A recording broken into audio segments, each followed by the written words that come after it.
I don't talk about what happened that night, but I think about it every single day. It lives in my bones, in the hollow ache beneath my ribs, in the way my fingertips tremble when certain songs play. Most people don't notice. They only see the polished version of me, calm, composed, ambitious. But beneath the surface, I am a woman rebuilt from broken pieces, shaped by a night that left me both destroyed and dangerously alive. It was supposed to be a celebration, an innocent gathering after a promotion I had worked years for. Laughter filled the rented villa, champagne flowed too easily, and I dressed in that little black number I usually reserved for special dates. I felt powerful, desirable, untouchable. Until the storm rolled in, until everyone left, until he stayed behind. I still remember the way his eyes darkened when the others filed out, how the door shut a little too softly. The air shifted. Something invisible and unspoken tangled between us. I should have asked him to leave. I should have locked the door. But curiosity made my pulse race. The kind of curiosity that burns, that shatters walls you didn't even know existed. I stood by the window, rain streaking down the glass, and I felt him watching me, waiting. His footsteps were slow, deliberate, the sound of leather shoes over hardwood echoing like a countdown. My breathing faltered, heat licking up the back of my neck. "Why are you still here?" My voice was steady, but my body betrayed me, shivering with anticipation I hadn't permitted. He didn't answer. Instead, he closed the distance between us until I could feel his breath at my ear.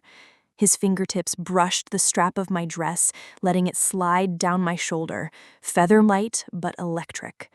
"You don't want me to leave," he murmured. His words pulsed straight through me, low and intoxicating. I hated how right he was. Hated how my thighs clenched without permission, how my skin came alive beneath his touch. I should have stopped him, but my lips parted in surrender, eyelids fluttering shut as his mouth traced a line down my exposed shoulder. Everything after that became a blur of sensation, my body betraying every moral compass I'd lived by. He pressed me against the cold glass, the storm roaring outside while a fiercer storm raged within me. His hands gripped my hips, thumbs tracing circles that made my stomach twist in ways that frightened me. "You can stop me any time," he whispered. But I didn't. I couldn't. I welcomed the burn of his mouth claiming mine, the sting of his teeth grazing sensitive skin, the way his fingers slid beneath the fabric that barely covered me. I moaned into his kiss, pressing closer, intoxicated by the danger of it all. He turned me around, my cheek pressed against the glass, fogging it with every shaky breath.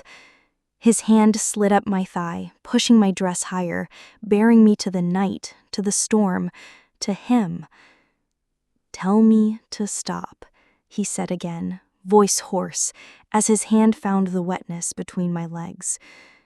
But all I could do was whimper, arching into his touch, wanting more, craving more, addicted to the forbidden thrill coursing through my veins. Clothes became meaningless barriers, discarded carelessly to the floor. He lifted me effortlessly, my back pressed against the window pane, my legs wrapped around his waist. The first thrust was brutal and beautiful, making me cry out, nails digging into his shoulders, body shattering around him.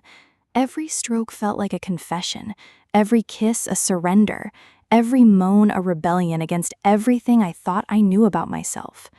Hours later, when the storm calmed and the first light of dawn crept in, I lay tangled in sheets that weren't mine, skin marked by his mouth, body limp from pleasure I never expected to crave. But I don't talk about it. Not to my friends, not to my therapist, not even to myself on quiet nights. Because that night didn't just awaken my body, it cracked open the parts of me I had locked away for years. It forced me to face truths I wasn't ready to admit. The need for control, the hunger for dominance, the secret desire to surrender when the world expected me to lead. Days turned into weeks, and life moved on. Promotions, dinners, meaningless conversations. But every time I close my eyes, I remember the weight of his body on mine, the way my name sounded on his lips, the delicious sting of being utterly undone. Sometimes, in the privacy of my bedroom, I close the curtains, turn off the lights, and let my fingers trace the places his mouth once claimed. I bite my lip, remembering his grip, my legs shaking from the memory alone. I don't talk about what happened that night, but it changed me. It made me dangerous. It made me powerful. It made me alive.